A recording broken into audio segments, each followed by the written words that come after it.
We acknowledge the traditional owners of country throughout Australia and recognise their continuing connection to land, waters and culture. We pay our respects to their elders past, present and emerging.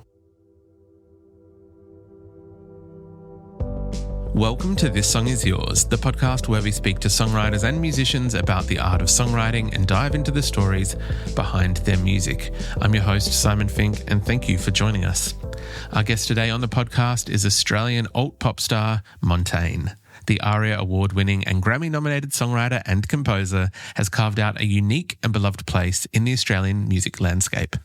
Over the past few years, Montaigne has achieved some incredible milestones, collaborating with the legendary David Byrne, representing Australia at the Eurovision Song Contest, and even receiving a Grammy nomination for their work on a video game soundtrack. This year marks a significant chapter in their artistic journey as Montaigne steps out independently for the first time after parting ways with a major label. Their new album, It's Hard to Be a Fish, is their fourth studio record and sees them bringing together a palette of alt pop, indie, ambient textures and natural soundscapes. It is a record that both is playful and introspective, imaginative in scope and deeply rooted in emotion. It is a fantastic listen and we highly recommend that you dive in, absolutely no pun intended. Now, in today's episode, we're welcoming Montaigne back to the podcast to chat all about It's Hard to Be a Fish and the process of releasing music as an independent artist. We talk about the original concept behind the record and how certain songs and ambient soundscapes evolved it back into a more pop-centric direction. We also explore musical analogies and what fish and the ocean represent in shaping their creative vision. Now, we want to say a massive thank you to Hugh for his help with today's episode and remind everyone that It's Hard to Be a Fish, the brilliant new record from Montaigne, is out right now. You'll find links in the show notes where you can stream or purchase the record and check out tour dates as Montaigne hits the road later this month.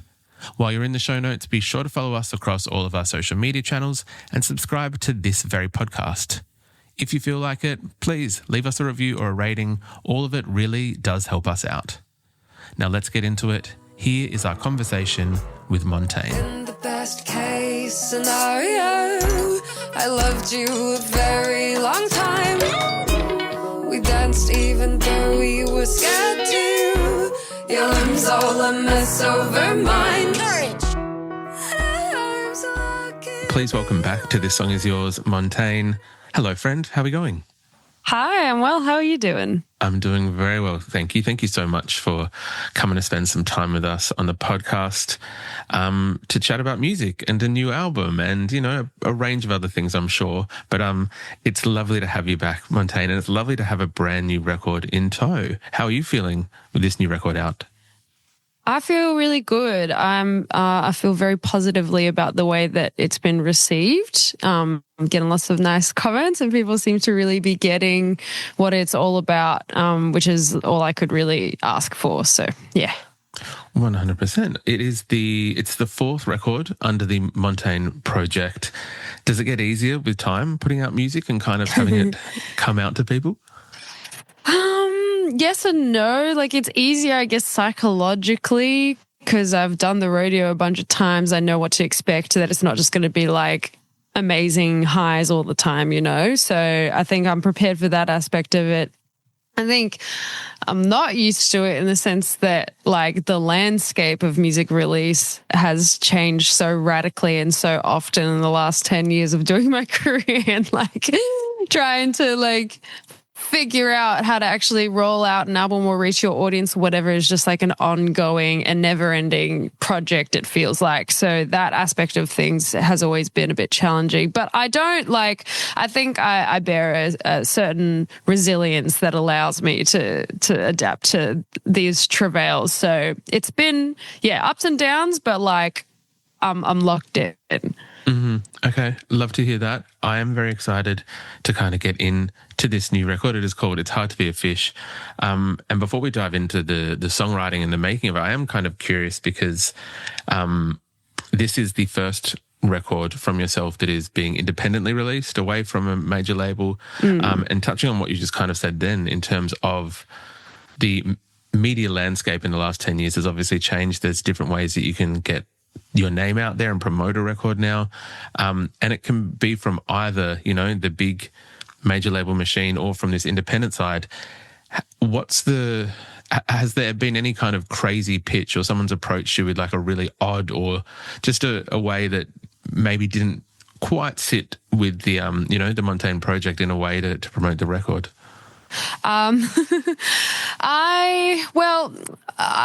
embarked on the journey of, making this record and releasing it from a completely independent standpoint from the beginning. So that being said, I did go to some label people in the US and say like, hey, what about me? and they were very polite and they took the meeting and then I heard nothing from them. So I guess that featured as part of the journey, but very quickly after that was like, no, I have to do this completely independently. And so thenceforth, I guess I didn't have anything too crazy pitched to me because I'd like really curated my little team around me. Like I've been working with Hugh Nolan, and he's left now as of last week, but Isaiah Cirillo from Here for Good agency, and they're just like total guns and really good at like reading the world, I guess, and the current situation, and they're really awesome at I guess like just trying lots of new things and advising me on what to try on social media and stuff. Honestly, I like to go on a small tangent, but related, like a lot of the strategy now is just like social media, even from labels. Like I think labels have the benefit of having budgets for like print media, billboards, Spotify, editorial playlisting. Not that they have a stake in the company. They're not like paying to get on playlists, but they own the company, so there's that. But that's an aside. But a lot of it's just been social media, and honestly, I'm like I like having a little bit of fun. So like the craziest stuff, I mean, again, there's nothing super crazy. I guess it's just me posting very casual things on social media, which I think is like kind of cringe to a lot of music industry people, or maybe not the done thing, or maybe not that effective. But for me, it is because my appeal to people is that I'm a real person and that I like wear my heart on my sleeve. And I don't bear this like glamour exclusivity around my project. My project is like, I want to be in touch with the everyday human being and like represent them though through like a fantasy sort of aesthetic through the music, I guess. So that's sort of the craziest stuff has been like posting videos of my boyfriend, like with my boyfriend, and he's got like his tummy out on TikTok, which funnily enough did the best of almost every video I have ever posted. So, that's the world we live in now. But I'm just trying to get used to it. Sometimes I think it's the unexpected stuff that you kind of not very much energy or like thought into, but it's something that might just click with people for whatever reason. So, and I believe as well, I could be very wrong, but congratulations to you and your boyfriend on a recent engagement, if I am correct. Yeah, last week, in fact. Very exciting. Yeah, no, it's very nice. Thank you. Of course. Now, with this record, having it being released independently, and I believe, and please correct me if I'm wrong, kind of creating the record and being able to compose and write it, knowing that it's going to be independent, I am curious, for the beginning of our talk, I guess, did you find that the artistic freedom changed a lot, or that it was kind of the same? I know that you've always been someone who's very much been their own unique character musically, and one with themselves, but wondering whether that shift in almost like the back end of stuff had an impact on that creative side. In regards to label, it did change because I didn't have like the specter of a committee like over my shoulder sort of expecting me to release or to produce something that was commercially viable.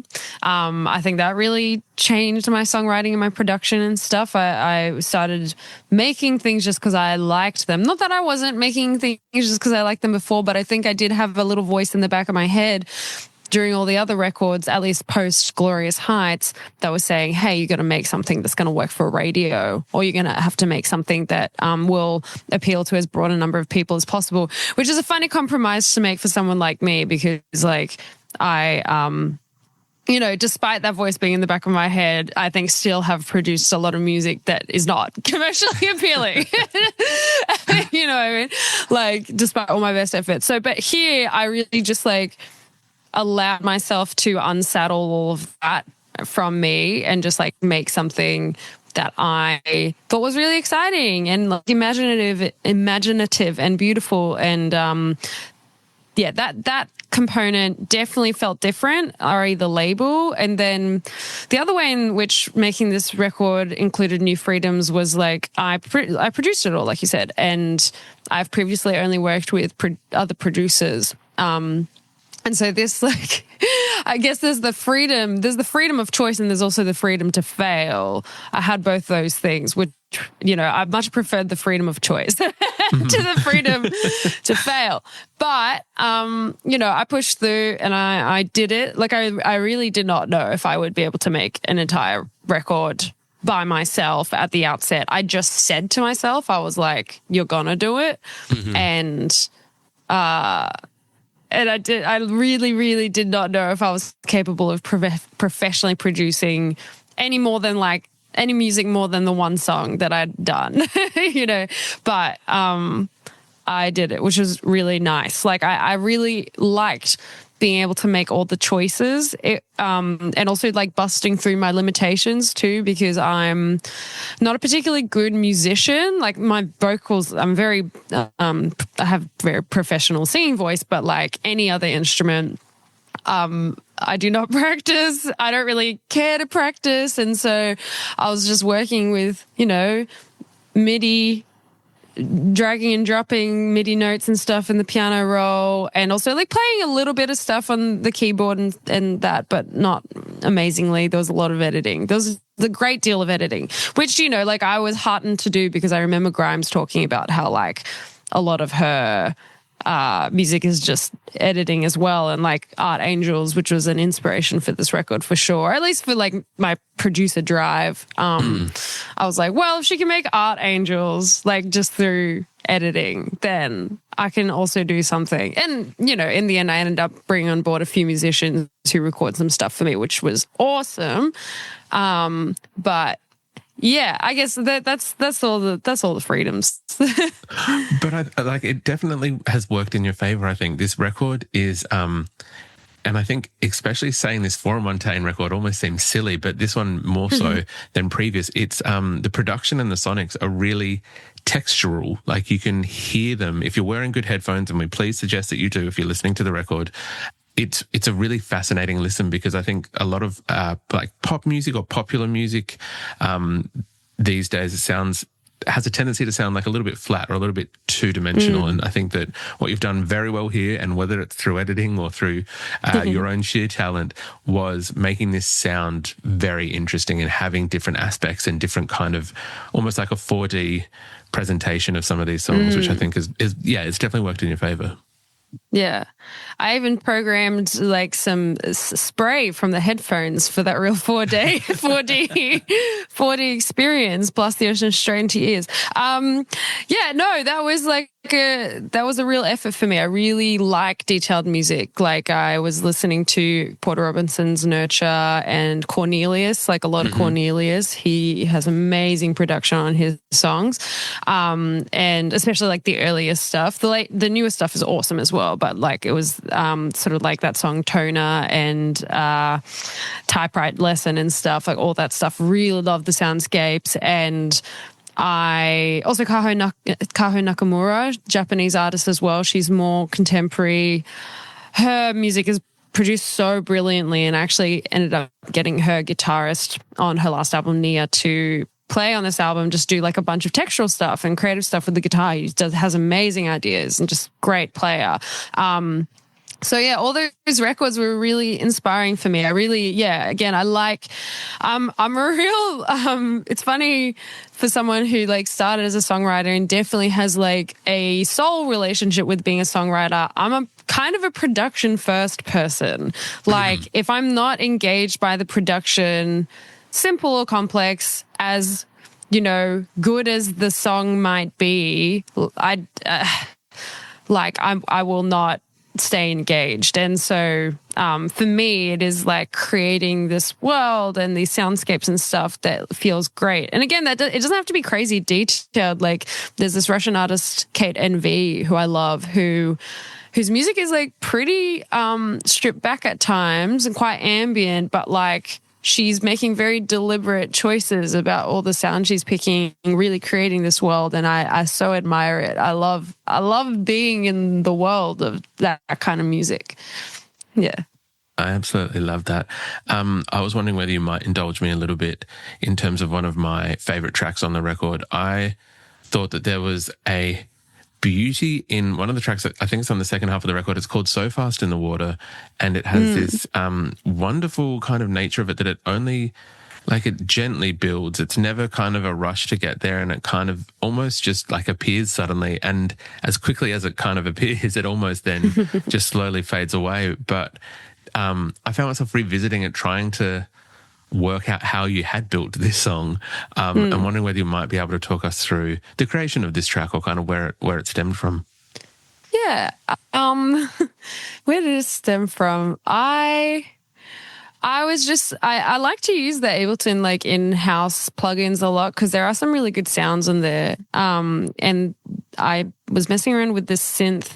I don't remember the name of it, but it's on, if anyone's interested, DM me, I can find it in the project and send you the name.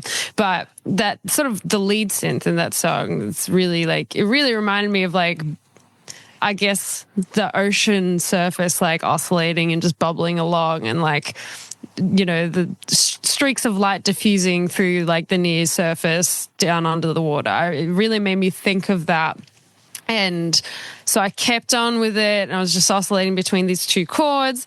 And I guess like the song just slowly built out. I just started doing some like Laurie Anderson style improvising over that like synth and the chords.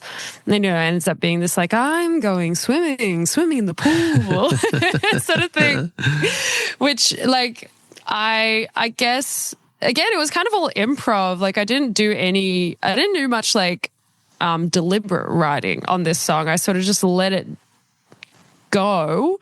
And the chords don't change that much, so it wasn't too hard to do. But I improvised the first verse, and then when I got to the chorus, and it ended up being like, "Mommy, this is what you always wanted." Like I guess I sort of hit stop on recording there, and then was like, okay, now the second verse, maybe I'll be a bit more deliberate about like the sort of images I'm trying to evoke and the concepting I'm trying to create here. But it was like the synth, it was the improv, and it was the knowledge that it was going to remain relatively simple, but with lots of little chirpy things and sort of like Foley and life sounds happening, because at the beginning of this record, I thought maybe more of the record would sound a bit more like this, and then it turned more pop rather than ambient. But I initially wanted to like evoke this like concept of solar punk and a world in harmony with like technology and urban life and nature and everything all just working in flow and stuff.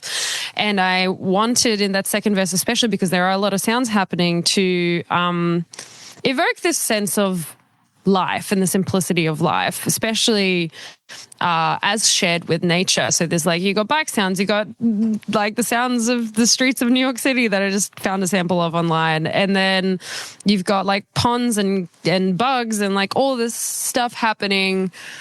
And I wanted that all to sort of eventually amount to, I guess, this like almost like fear of climate change. I was building all this stuff to just be really buzzy in the ear and just be really evocative and sort of paint this picture of the grand landscape with like all these cities and then all this greenery laid over the cities, and then like at the end you have like the storm rolling in, and this placid waterscape with the sunlight coming through. It's starting to be clouded over, and then there's this sort of storm coming, indicating like this sense of, I guess, like doom, or it doesn't have to be doom, but something like dark and maybe scary coming. And that's because I think like, yeah, part of this album came out of like climate anxiety as well. This fear that we don't live well enough in harmony with nature, and currently we're exploiting it a great deal, and that intersects with, you know, my family and my life, because there are people out there lying about the nature of climate change, the nature of like the world, the state of the world, the way our systems interact with the environment negatively, right? There are people out there saying we don't have an impact on these things and it's fine. And people like my family or your family or anyone's family are listening to these lies and thinking they're real. And then when you, as like the younger generation who's concerned about these things, express that concern. Not to, my parents aren't climate denialists. I just wanted to say that really quickly. We'll this is me. Yeah. They're not. They're more bought into capitalism than they are into climate denial. But you know, there's. Anyway, yeah, we could go into it, but I won't. There are people whose families they really struggle to communicate with over the anxiety over our future because of the way that people like in power try to convince us that like it's fine to keep burning fossil fuels, you know? So I guess, yeah, that's where the song came from. It started with just like me doing some improv about swimming in the pool. And then eventually, as I was starting to build it out, I thought like, what if this anxiety I have of like rising waters and like shorelines being eroded and things flooding was sort of like writ into this song. And I was trying to depict the sort of best parts of life and living, which is like riding on a bicycle and hearing the bugs out by the pond and like being busy. And then that all sort of has this like harbinger of a storm and of flood and of displacement like hovering over it. And, you know, how does that then also intersect with my own time on this earth personally and with my family and like the sense of limitedness that I feel. But anyway, that was a very long answer. I'm so sorry. But yeah. Not at all. I appreciate the long answer, and it's always fascinating, even for myself. Like we've been lucky enough to speak to hundreds of songwriters at this point, but for myself and for listeners, I know it's exciting to kind of hear the original catalyst, and as you said, like where it stemmed from, and it might not have been such a serious idea, but then how it builds from there and how it evolves and changes. So no, I appreciate the long answer. Thank you for taking us on that journey. I do love that it's not in any form kind of a concept record, but it does have this overarching theme, I want to say, of like the ocean, water, fish.